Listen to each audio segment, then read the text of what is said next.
Welcome to Australia's Crown Melbourne, where the world's top poker players have gathered to play in the Southern Hemisphere's premier poker tournament. FullTiltPoker.net presents the Aussie Millions.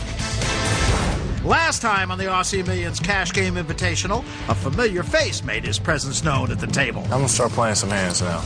But it was Patrick Antonius who once again owned the action. You can always rebuy. And the defending Aussie Millions champ continued to struggle. I almost had that beat. Tonight, a couple new players joined the game. One, an up-and-coming superstar, ready for the bright lights. If I was nervous or intimidated playing them, it'd probably be because I think they're better than me. And a familiar face who promises to bring fireworks again. That's it, you're my hero. Barbecued everybody. Who would I want to watch on TV?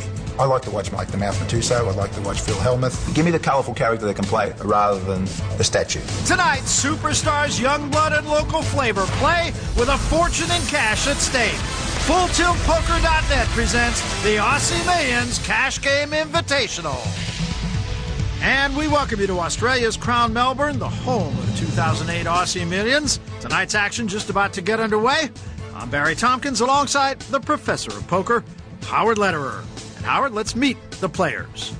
Well, on seat one, we have one of the world's best young players, Patrick Antonius, and he's our big winner so far in this year's cash game. And next to Patrick in seat number two, one of poker's hottest young internet players, 21-year-old Tom Dwan. He goes by the screen name Durr. And in seat three, Misaki Kagawa. He's down already over 100,000. Tony G, the Australians, in seat four, 2005 Euro poker champ. And Billy the Croc Argyros in seat five. He lives here in Melbourne, Australia. He's going to be bringing all that local flavor to the game. Next to him, Gus Hansen, our returning champion from last year's Aussie Millions main event. And Brandon Adams actually teaches a course in game theory at Harvard. And in seat 8, Elliot Lesra, the multi-million-dollar Vegas businessman, plays in a lot of the world's highest-stakes games. And here are the rules for tonight's game. No limit Texas Hold'em's the game. Players can buy in for any amount, and they can come and go as they please. Every chip represents an actual Australian dollar amount, currently worth about 90 cents to the U.S. dollar. Taking a look at our standings to start out, Patrick Antonius beginning with a sizable stack at almost $250,000. Tony G is in the black, Hansen, Kagawa, and Alezra in the red. Three players joining the action with fresh stacks. And with that, the action begins. The blinds 600 and 1,200 with a $200 ante. And those blinds are up from last week's 400 and 800. Action folding around to Gus Hansen with an ace-jack. And he's going to raise it up to 4,800. Brandon Adams picking up a pair of tens. He's probably going to at least call. Yes, he does call. And now Elliot Lesra looking at a little pair himself. And he too will call. Antonius squeezing out a king-9 suited. Howard, is this the kind of hand that you'd be inclined to play into a raise? Well, he's got a rather impressive pile of chips. He's certainly not going to throw away a hand like king-9 suited. He makes the call. Tom Dwan folds, and Kagawa looking at a little pair. And he will call. So five-handed already. Let's see if Tony G's... Yep, he's got ace-queen. He's going to at least call. I'm thinking about it. Can't be that bad. He could be thinking about a raise here to thin out the field. Tony, if you're folding, let me play your cards. I can't fold. I like it. And Tony G says, I can't fold, and sure enough, he makes the call. Well, six-handed to the flop. I was going to push as well. I was going to fold and push. It's trying to work out. So here is the flop. Jack 8-4, a couple of diamonds on the flop. Well, for a six-handed flop, not much improvement. Only Hansen improves his hand. He makes top pair with top kicker, but there are no big draws out there against him. It's been checked around, and Gus checks also. He's going to wait and see what develops behind him. Patrick. Brandon checks. It's been checked around to Patrick, who also checks. It's a check flop. And a 7 of clubs on the turn. Well, Hansen's still with the best hand. Top pair with an ace. Adams with a gut shot straight draw now. Alezra with a gut shot as well. But Antonius with a gut shot and a flush draw. Let's see what Hansen does. So a check around to Hansen. Well, we'd expect him to fire here. Got to put a little pressure on these potential draws. 22. And he bets 22,000. So Brandon Adams, with a pair of tens and a gut shot straight draw, will think about this. And he folds. Good lay down by Brandon. Alezra likewise folds. Antonius. Big draw here. He could raise on the semi-bluff. Now it looks like he's just going to call. Kagawa will get out of the way. I'll pass. Now Tony G. And he also folds. This pot suddenly 74,000. And a club on the river, so Antonius completes his flush. Well, Patrick continues his good run here. He's going to win another nice pot. And a check from Gus Hansen to Antonius. Well, who's just trying to figure out how much can he bet to get paid off here. Well, and he's reaching for enough chips to put Gus all in. Gus is sitting there with about 43,000 in front of him. It's a tough spot. Definitely felt like he had the best hand on the turn. Did Patrick call the flush draw? Or is he trying to bluff him here? All right, I call. Well, there's your answer. And Antonius shows the flush, and he will win and win big. Gus Hansen, needless to say, not happy with himself for making that play, and meanwhile, the rich get richer. Donkey. You're no donkey, you're the champ. I'm a donkey. So as Gus is forced to rebuy, we'll see if the Great Dane can come back when we come back.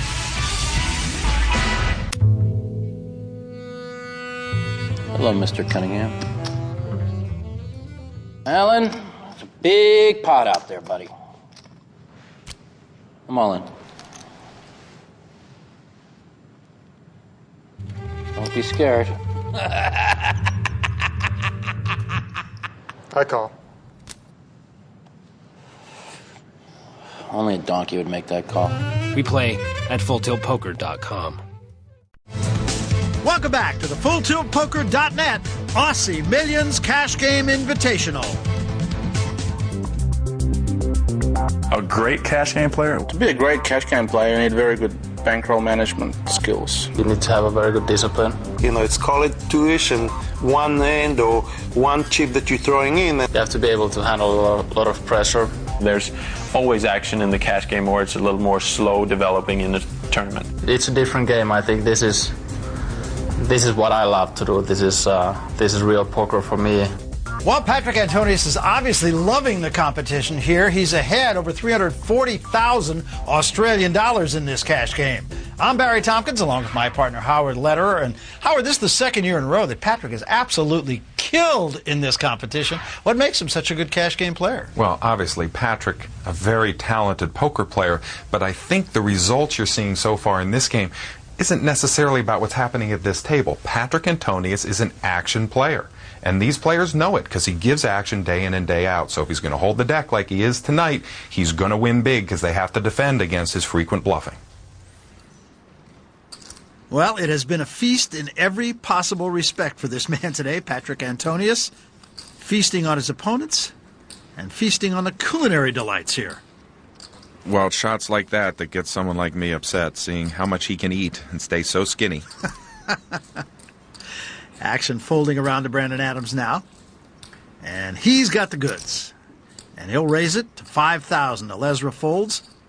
As does Antonius. But Tom Dwan, Mr. Durr, sitting there with a pair of fours he's going to call. Kagawa won't play. And if you're sitting there with two fours, you want to be up against the aces. If you catch your four, you're going to win a big pot. Tony G also calls. So three players to the flop. Jack, four, deuce, and Dwan has flopped a set of fours. Well, this is just how you draw it up in the locker room. Adams in big trouble here as it goes check to him. He's surely going to lose a bunch of his chips here on this pot. He's got to think his aces are good as he bets. 8,000 to bet. Well, the only question is here, Dwan going to... No, he just calls. As does Tony G. Well, Tony G, on a pure gut shot straight draw, if it comes a 5, we're going to see a really big pot. King of diamonds on the turn. Tony G checks. Well, Adams' hand here is so strong, he might want to check to Durr, and he does, hoping that he'd bet a hand like Queen Jack or Ace Jack. Of course, he's run into a set here, and Durr certainly is going to bet.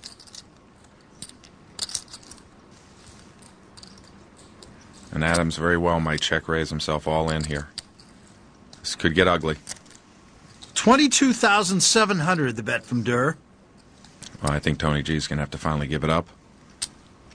The big question will be, what is Brandon Adams going to do? So Tony G does fold. Now Adams with a decision to make.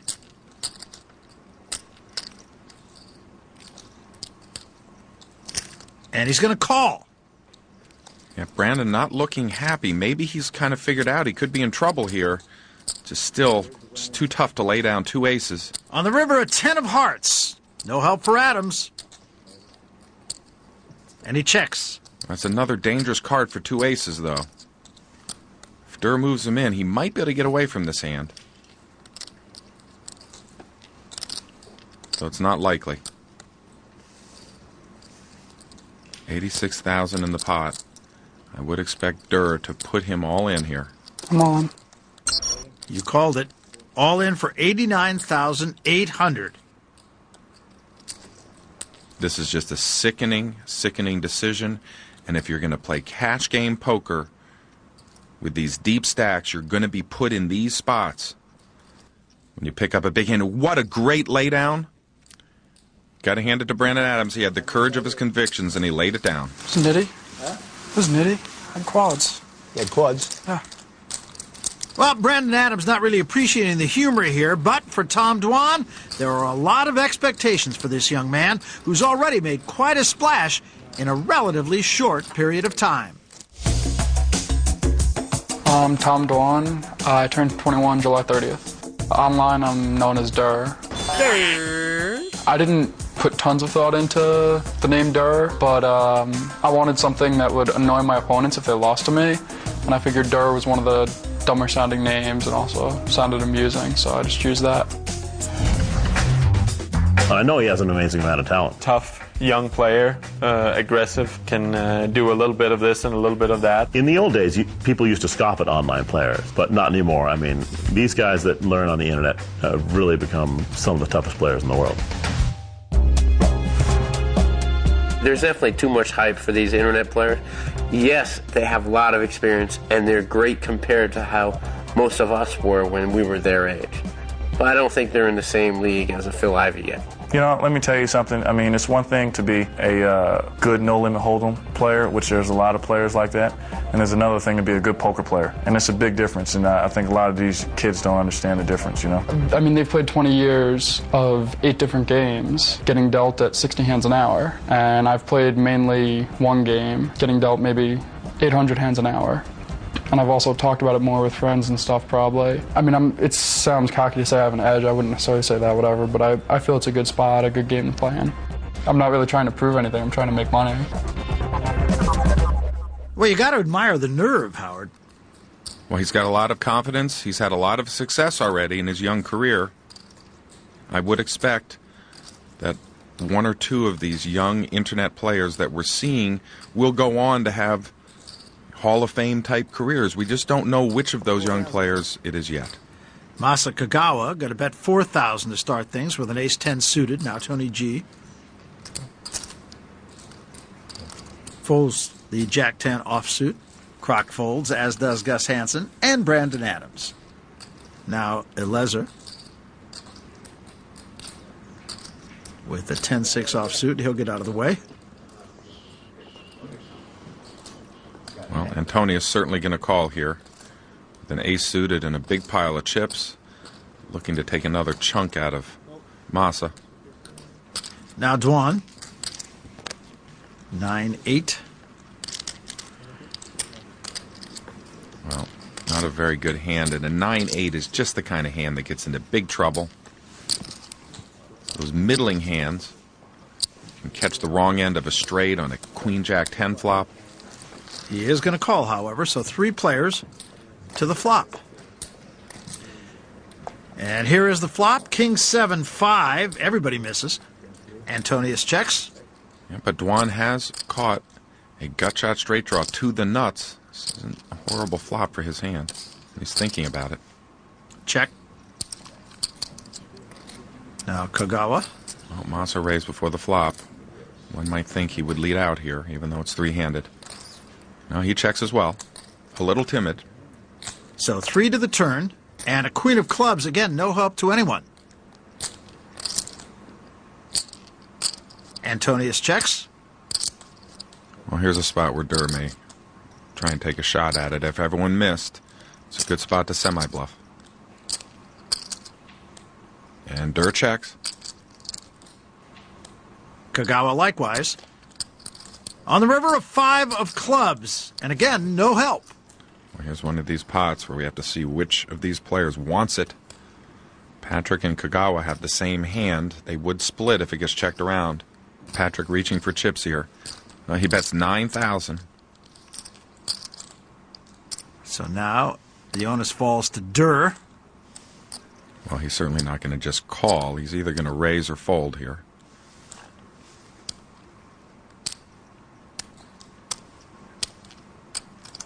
And the contemplation continues here.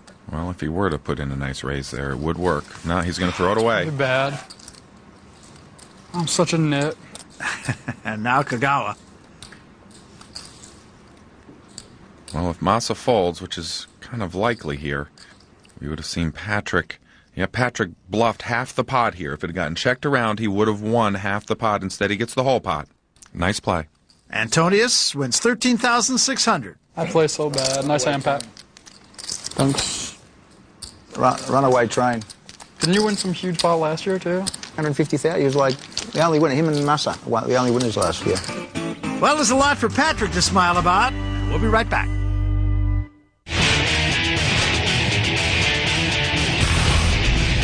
Welcome back to the FullTiltPoker.net Aussie Millions Cash Game Invitational. Well, the numbers speak for themselves. Patrick Antonius absolutely dominating the table. Masa Kagawa, Eliel Ezra continuing to hemorrhage.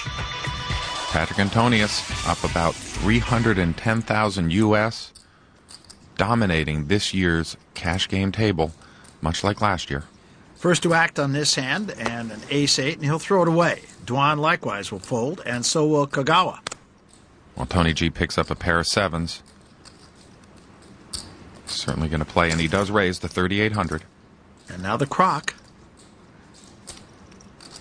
Jack-10. Well, not a very strong hand. And there's his little crock. 12 straight. Raises to 12,000. Well, that's a very aggressive play. He's in position, though. Got Hansen out of the way, and Adams, and Alezra as well. Quick call from Tony G.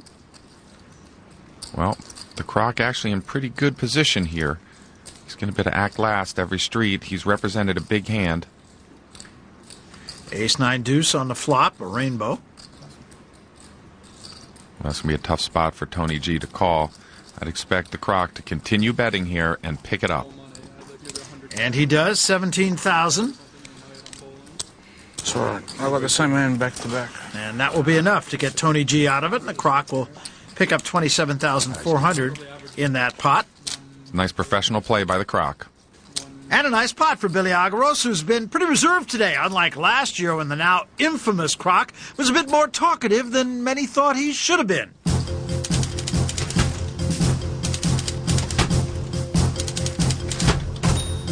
Basically, what happened was Phil Ivey and Antonius got in this huge pot. Ivy's going to continue to press, it looks. All in. And there was about $215,000 in the middle of the pot. I'd got up, walked around behind Patrick Antonius, got myself a bottle of water, had a sip, came back down, and Phil Ivey was still thinking. And for a joke, I quietly said in the middle of the hand, Would you like to ask the audience? Or phone a friend? No, you win it on the golf course. Don't worry about it. And that's completely inappropriate. At that stage, I'm not even sure if Phil heard me. But he did, it didn't look good. And he folds it. Wow.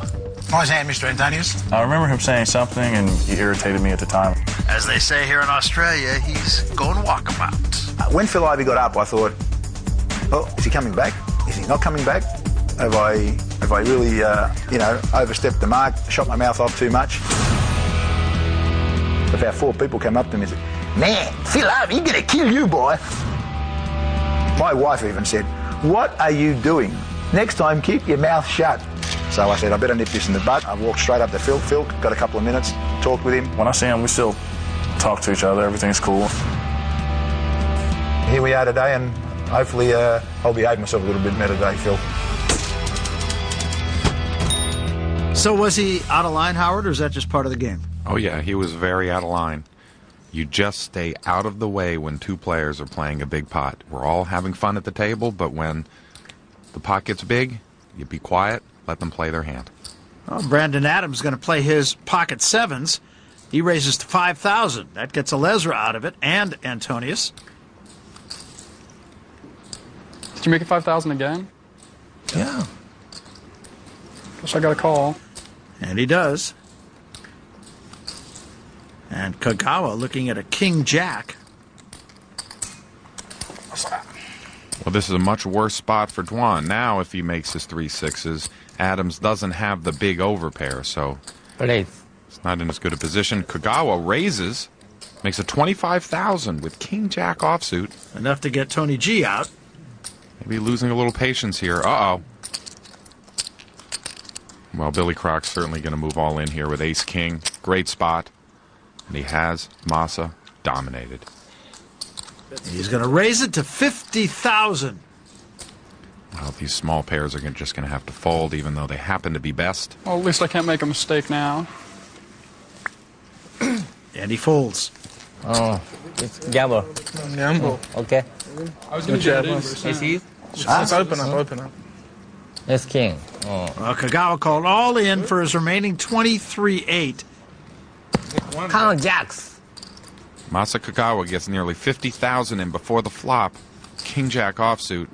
Not the best play, and this is not a good flop. He's in big trouble. He's going to need a jack.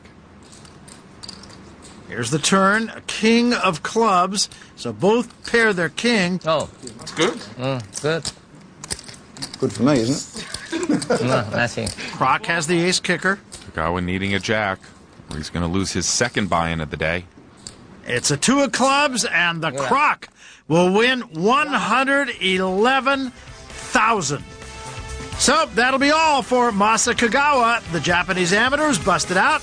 Billy the Croc lets his cards do the talking this year. Welcome back to the Crown Melbourne here in beautiful Australia and the FullTiltPoker.net Aussie Millions Cash Game Invitational. Barry Tompkins alongside my partner Howard Lederer. We take a look at the standings. Patrick Antonius still with an imposing stack, but Masa Kagawa, the amateur, is gone, down $200,000. We have a new player at the table. There's Kenny Tran. Had a great World Series of Poker, kind of a breakout series for him. Cashed over 800,000. Kenny's in. He'll sit this first hand out. Action will begin with Alezra. Blind 6 and 1,200. Here. Alezra limps in with Queen-Jack offsuit. Antonius folds in the action now over to 21-year-old Tom Dwan. Nickname Durr. Got a Queen 5 and he unhesitatingly calls. Well, maybe not so unhesitating. Well, he does put it in. If you're going to play a hand like Queen 5, you might as well get it in there like you got something. Fooled me with a head fake. If you knew what I had, you'd be sick. I had aces. Gus also will call. I did. I had aces. And Brandon Adams will check his option. So 4 players to the flop. And here is the flop. Ace 7-5, a rainbow. Adams will pair his ace. And Hansen has a gut shot wheel draw. Checks around to Dwan. Dwan flop bottom pair, and he's... Yeah, he's going to bet. 2,900. That gets Hansen out. Adams probably not going to throw away this top pair, even though he doesn't have much of a kicker. He calls. And Alezra folds. So to the turn, and a jack of spades, no help to either player. Brandon reaching. 6,000. 6,000 to bet from Brandon Adams. Well, that's a little feeler bet. That's about half the pot. Well, Durr probably knows he doesn't have the best hand here, unless Adams has something like an 8-6. Well, he just calls. This might have been a spot to kind of test him. A raise might have won the spot. Brandon would have liked to pick up that pot with that bet. And a king of spades on the river. Well, no help to Dwan. Brandon's going to check. This is a nice solid check. He's probably planning on calling, letting Tom bluff at it. I checked. Yep, check, check. Brandon picks it up. Wow, you're such a weirdo. Nice hand. Tom Dwan, confused by that lead out on the turn. He actually probably thought Adams might have the straight draw, and his fives were good. Adams played it well. Kenny and I finished 2 bottles of wine tonight, by the way. I'd have played that hand a little different if I knew that.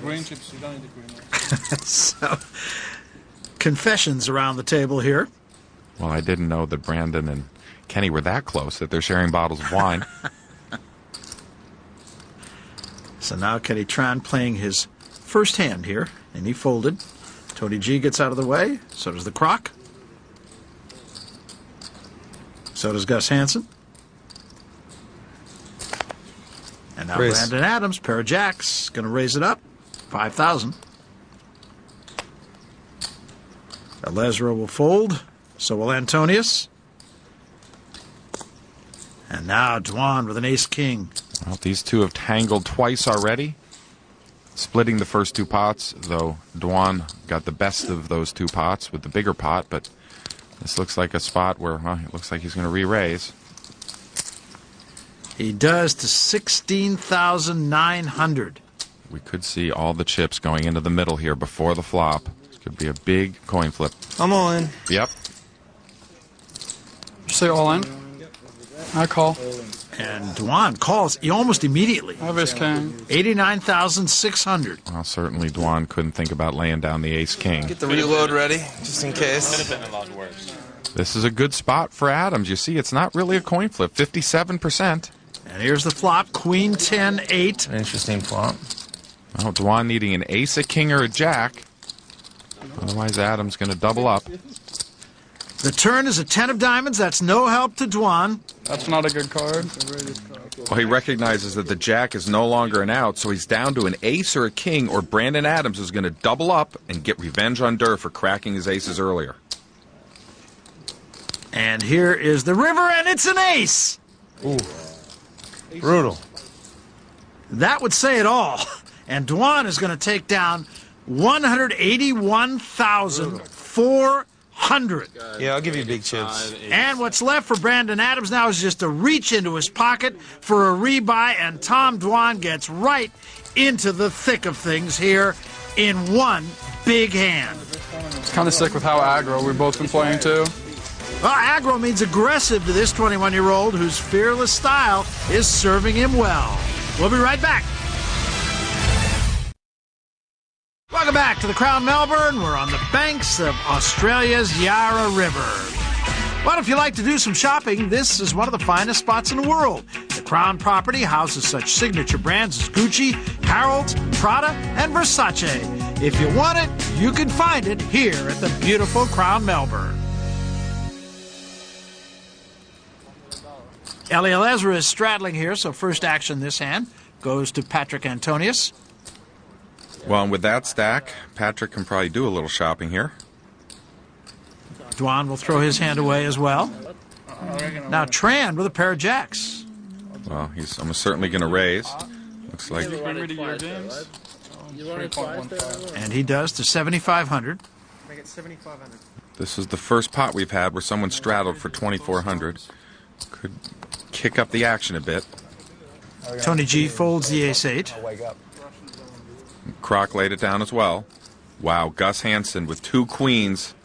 This is a big hand over hand. We could see a lot of chips going into the middle here before the flop. Gus likes to play his big hands aggressively before the flop.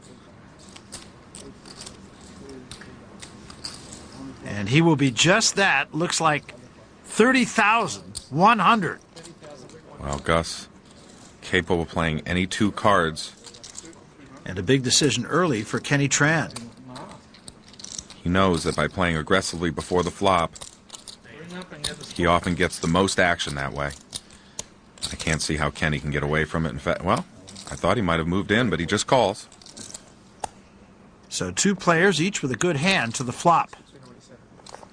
8-5-4 on the flop, a couple of clubs. What a horrible flop for Kenny. He's beat, and it didn't come an overcard. If it comes an ace, a king, or a queen, it's a lot easier for him to get away from this hand. He might just have to go bust on this hand. I don't know how he can call before the flop with a pair of jacks and then lay it down on the flop. So Gus Hansen looks as though he's counting out a healthy raise, and he does. He's going to bet 80,000. And that will be enough to put Kenny Tran all in for 78,900. I think a lot of players would have already beaten Gus into the pot with a hand like jacks. No, he's going to fold. This is a fantastic play, showing us why he's one of the world's best young players. Kenny Tran with a nice laydown. And Gus will win 65,400, but not nearly as much as he might have. I can't tell you how impressed I am with that play. It's just taking a read, going with it, and having the courage of your convictions to lay it down when you think you're beat. Even if you might look the fool on television if you're wrong. If Gus has an ace-king, we'd be talking about what a bad laydown that was. Well, the action folded to Kenny Tran, who played his pocket fives, raised it to 4,500. Pocket fives for Gus Hansen as well. And he makes the call. Well, that's the wrong kind of quads for those two. They can't improve their hand unless they make a straight or a flush. Lesra calls in the big blind with king 4 suited.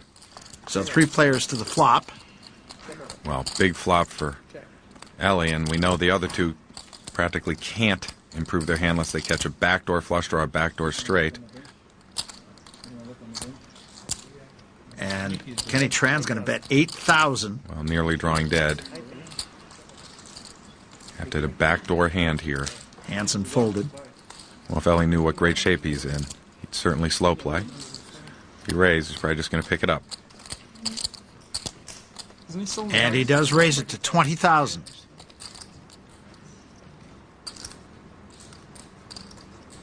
And Kenny Tran, those fives have not changed.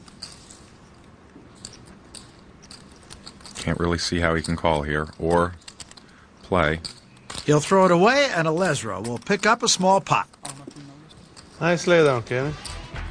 Well, two nice laydowns from Kenny Tran, but still some damage done. We're coming back. Back to the FullTiltPoker.net Aussie Millions Cash Game Invitational. Well, this week there have been several fun diversions for all the players down here in Australia, as Rebecca Harlow reports.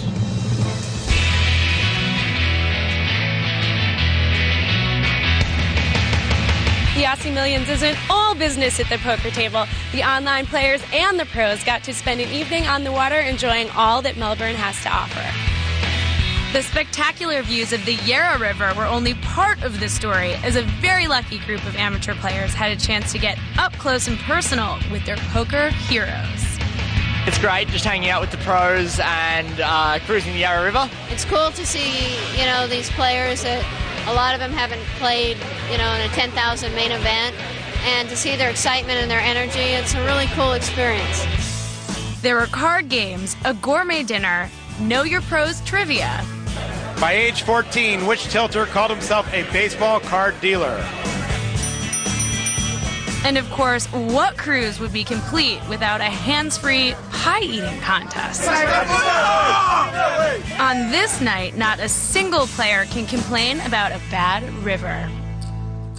Well, I saw you on the boat, but I didn't see you in the pie-eating contest. Well, it wasn't chocolatey enough. I'm a one-trick pony when it comes to dessert. Gotta have chocolate. And those berries stick in your nose. Yeah. But seriously, I can speak for all the pros. We had a great time on that trip. Well, the Croc looking at pocket jacks here. Well, he plays it a little tricky, just limping in. Action folds over to Patrick Antonius. And he will also fold. And Dwan looking at an 8-7. He calls. And Tran checks his option. 2 checks and a bank card. So 3 players to the flop. And a 10-4 deuce on the flop. Tran hits middle pair. Yeah, but a good flop for the Croc.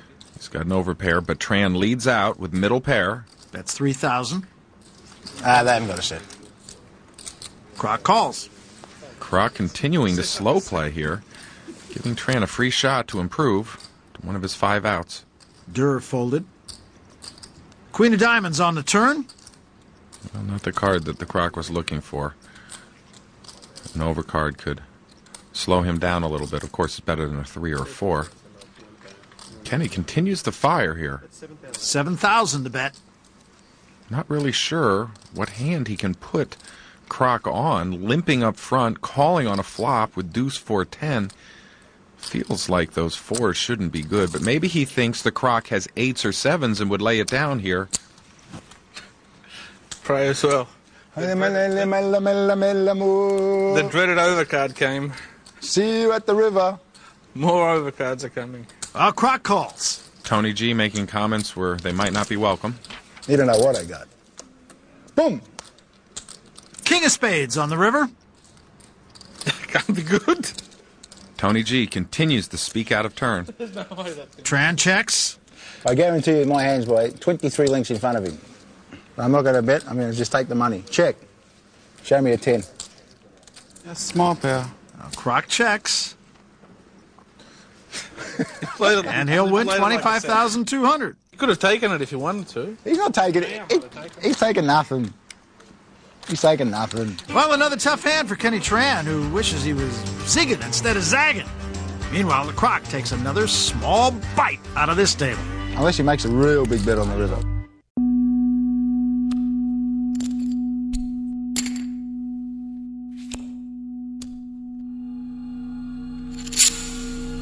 Is he bluffing? I think he's trying to bluff me here. I bet that ace hit. What is he thinking? What is he trying? When the ace came off on 4th Street, he played with his chips. 13 to 1, 12 to 1, 16 to 4 to 1, 8 to 2 to 1. Makes my 2 pair good unless I'm drawing dead. I like my chances. I'm all in. We play at FullTiltPoker.com. Back to the FullTiltPoker.net Aussie Millions Cash Game Invitational. In just a couple of weeks, the action shifts from just 8 players to nearly 800 when the Aussie Millions main event takes center stage. The Aussie Millions is one of the biggest poker tournaments in the world. If they have a really good structure, the blinds and antes go up reasonably slow. There's a lot of really good players that fly into town. Yeah, this is huge. To miss the crown Aussie Millions is like insane. If we had majors in poker, the Aussie Millions have to be one of them. $1.65 million awaits the winner. The Aussie Millions main event kicks off in 2 weeks. You don't want to miss it. Well, Barry, I'm not going to miss it. I'm looking to knock off that guy, last year's champion, Gus Hansen. Where are you from in Australia? This is my hometown.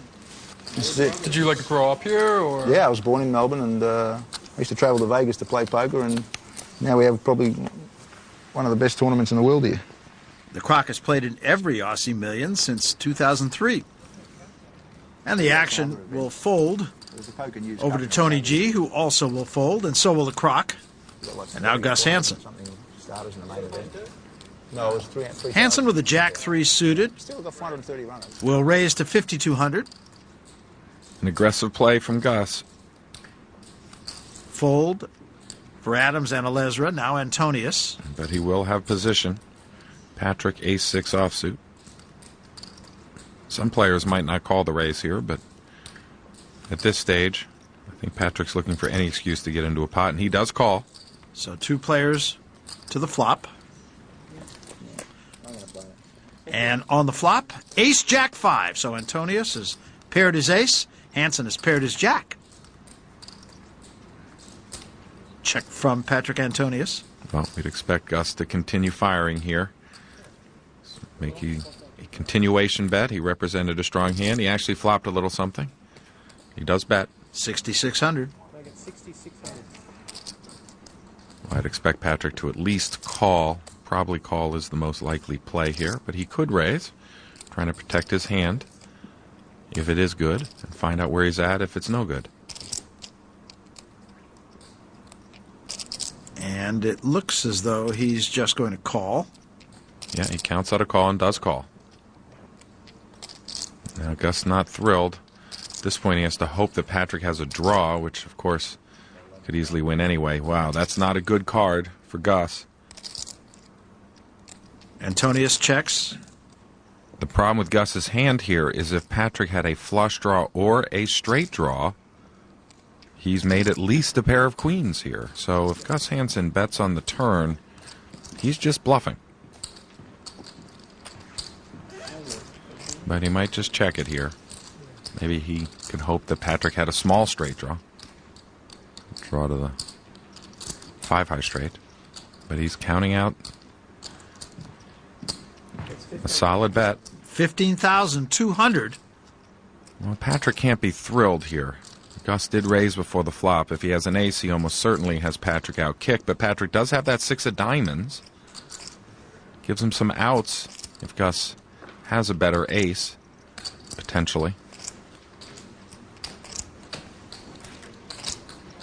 And when you've been winning every hand all night, it gets a little easier to call. We come to the river. It is a 6 of hearts, and that gives Antonius 2 pair. He checks. Well, and that will make it a lot easier to call a bluff on the river if Gus decides to fire the 4th bullet in this hand. Howard, it hardly seems that there's a bet that Hansen can make that would get Antonius off this hand. Well, he doesn't have enough chips in front of him. Well, he's betting 42,200. I call. Yeah, a quick call from Antonius. We can just add that bet to Patrick's stack. Things just keep getting better. And Antonius is going to rake in 140,600 on this hand, much to the chagrin, needless to say, of Gus Hansen. Well, his blinding charm and stack and skill just seems to get these good players to just shovel their chips toward him. Well, Patrick Antonius has increased his earnings to a whopping $438,000. That's just under 400 grand U.S. Nice showings also from young Tom Dwan and Billy the Croc, while 3 players currently down over 100 grand. Next week, our cash game continues. Patrick Antonius is once again the king of the table. But then a new face with a new agenda joins the game. I'm not here for the money. I'm here for the ball busting rights. And the Bank of Antonius is available. You and me, sweetheart. He's got nothing. Our mystery player is revealed next week. That's all for tonight as play once again provided its ups and downs. Brutal. But when the smoke cleared, it was Patrick Antonius laughing all the way to the bank. For Howard Lederer, I'm Barry Tompkins. So long, everybody.